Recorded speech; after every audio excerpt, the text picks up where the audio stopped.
Congreso de la República sacó una ley que ya está vigente, donde las cajas de ahorro y crédito podían emitir tarjetas de crédito, saltándose el aval, la supervisión de la Superintendencia de Banca y Seguros.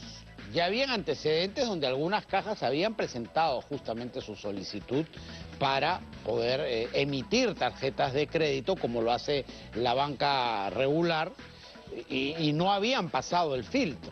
Entonces nos preguntamos, ahora con esta normativa que se ha dado desde el Congreso, ¿se van a relajar acaso los controles para la emisión de tarjetas de crédito? Porque ya se habla de que hasta 4 de las 19 cajas que existen podrían estar este año ya emitiendo tarjetas de crédito, o incluso algunas más sumándose el próximo, el 2024. Vamos a hablar de este tema con César Fuentes, que es director de la Maestría en Gestión Pública de SAN y que ya está con nosotros en los estudios. César, ¿qué tal? Un gusto saludarte. Buenas tardes, ¿qué tal? Encantado. A ver, ¿qué tan peligroso es que se salte por garrocha la supervisión de la SBS en este tipo de situaciones? Es peligroso por varias razones. Uno, si bien es cierto, los depósitos de las cajas son alrededor, menos de 10% de todos los depósitos de todo el sistema financiero. Lo importante es que tiene muchísima cantidad de personas que se prestan montos pequeños. Entonces el impacto que realmente tiene en la población es muy grande, especialmente las cajas asociadas a los municipios, ¿no? Las cajas municipales de Arequipa, de Trujillo son muy importantes. Y lo que sucede es que para tener ese tipo de crédito se requiere también una tecnología crediticia. El modelo de cajas fundamentalmente es un modelo muy intensivo en trabajo, porque el analista que persigue o que sigue a los préstamos fundamentalmente tiene que hacer un trabajo prácticamente personificado o personalizado, y entonces tiene pues 50, 100, 150 préstamos, pero los va siguiendo por todo el transcurso de la vida del préstamo, cosa que es muy difícil de hacer cuando ya lanzamos cajas. El número de clientes, tengo entendido que más o menos el número de clientes en caja es más o menos la mitad de lo que hay en el sistema bancario, Hasta ¿no? un poco más, ¿no? Así es, efectivamente, es muy grande.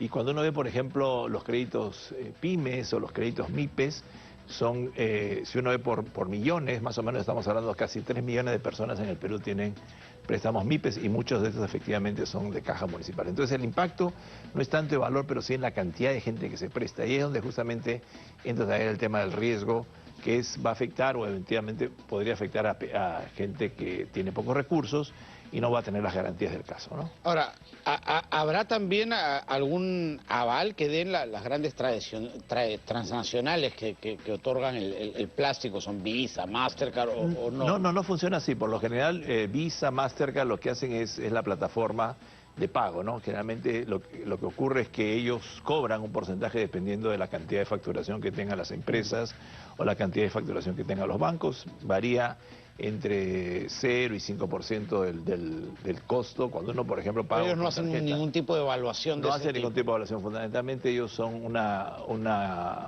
plataforma transaccional.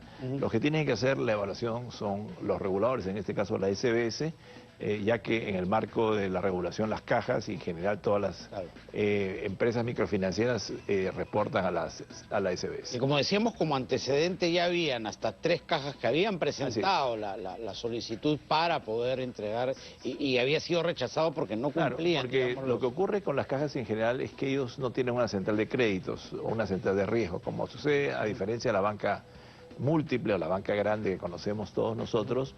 Ellos tienen una central de riesgo y pueden ver riesgo sistémico, pueden ver perfiles de personas, entonces pueden efectivamente emitir, diríamos, una evaluación de riesgo en base a una información sólida. ¿Qué sucede con gran parte de las cajas? En la medida que el modelo de negocio de las cajas está asociado a una relación prácticamente personal entre el que presta y el que recibe el crédito, eso no está sistematizado. Entonces, gran parte de los créditos en general son en base a la percepción que tiene, ¿no es cierto?, el que sigue o que da el préstamo, y es un sistema eficiente pero muy caro, ¿no? Y ese es el gran problema que tienen las cajas en general, que es muy caro para replicarse, por ejemplo, en instancias mucho más grandes, ¿no? Lo que podría traer como riesgo que finalmente se tenga gente que tiene tarjeta y que la usa y después no puede honrar la deuda. Así es. Básicamente no, y ese además, es el problema, ¿no? el modelo, diríamos, de microfinanzas, en general, cuando uno ve la estadística de morosidad, por lo general las microfinanzas, donde están gran parte de las cajas, tienen morosidad mucho más alta que la banca múltiple. Una banca múltiple puede tener hoy día una morosidad de 4 o 5%, las cajas deben estar bordeando el 8 o 9%. Zapatero a tus zapatos, dice el dicho. ¿Por qué el Congreso se empeña en meterse en este tipo de situaciones? Además, levantando regulaciones o desinstitucionalizando a las instituciones. Yo creo que lo que pasa es que hay mucha presión a veces de las cajas para seguir al cliente. Lo que pasa con las cajas, una vez que crece el cliente, probablemente va a migrar a la banca múltiple. Claro, y eso es lo que los deja, ¿no? Y los deja. Pero, claro. Pero para que realmente ellos puedan hacer un tema de crédito como de consumo, crédito hipotecario, crédito de la naturaleza de las tarjetas, se requiere una mayor sofisticación que las cajas lamentablemente todavía no tienen. ¿Y podrían dar eventualmente ese salto? Yo creo que sí podrían darlo.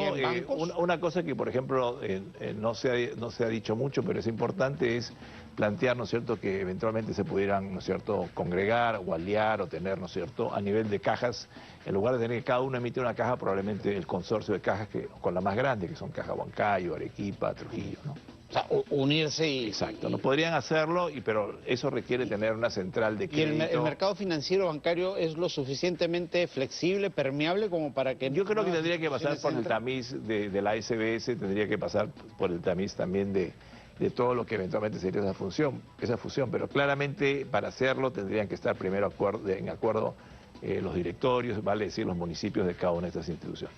Claro, porque además han sido una gran opción, ¿no? Así es, ha sido una opción especialmente en los 90, comienzo de los 2000, cuando realmente no había mucho microcrédito. Lo que ha pasado ahora también es que lo que tenemos es que los bancos más grandes están haciendo lo que se llama el downscaling, no quiere decir que han bajado ahorita al llano a las microfinanzas. Cada uno de los bancos grandes, el de crédito, Continental, tienen una área muy especializada en microfinanzas porque saben que es un nicho interesante y que tiene mucho potencial de crecimiento futuro. Claro, además son buenos pagadores, ¿no? En el porcentaje, en general sí. Uno creería que son buenos pagadores y el gran problema que tienen es que tienen que dar el salto de lo que comúnmente se llama capital de trabajo, que es préstamos de muy corto plazo, ahí a plantear pues créditos de inversión de mediano plazo. Es el gran salto que todavía las MIPES tienen que hacer en el Perú, ¿no? Y ahí hay también un proceso de asesoramiento. Así es. El tema de asesoramiento se tiene que dar en la medida que las empresas crezcan, porque claro, eso también significa, primero, mayor complejidad de operación y, diríamos, un tema de gobierno, gobernanza de las MIPES, ¿no?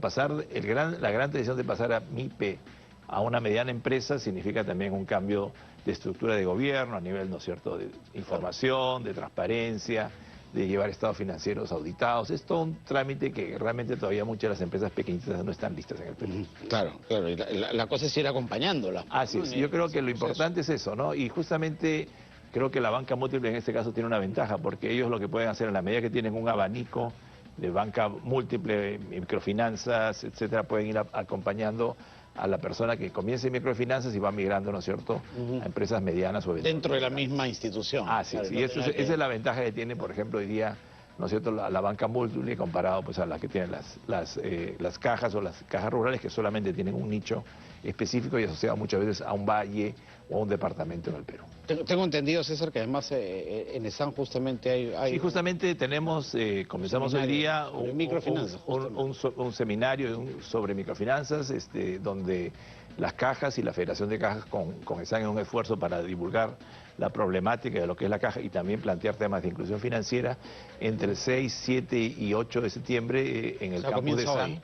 Tenemos un seminario donde va a ser múltiples expositores sobre el tema y ver, ¿no es cierto?, cuál es la perspectiva y el panorama de las cajas en los próximos años. ¿Todavía hay posibilidad de inscripción? Así es, hay posibilidad de inscripción. Pueden ir a la web de SAN y efectivamente ahí lo podrán obtener toda la información requerida. Y comenzamos hoy día y es el jueves y cerramos el viernes. Perfecto. Muchísimas gracias, César, por haber estado aquí. Muchísimas gracias. Cerramos así nuestro bloque económico.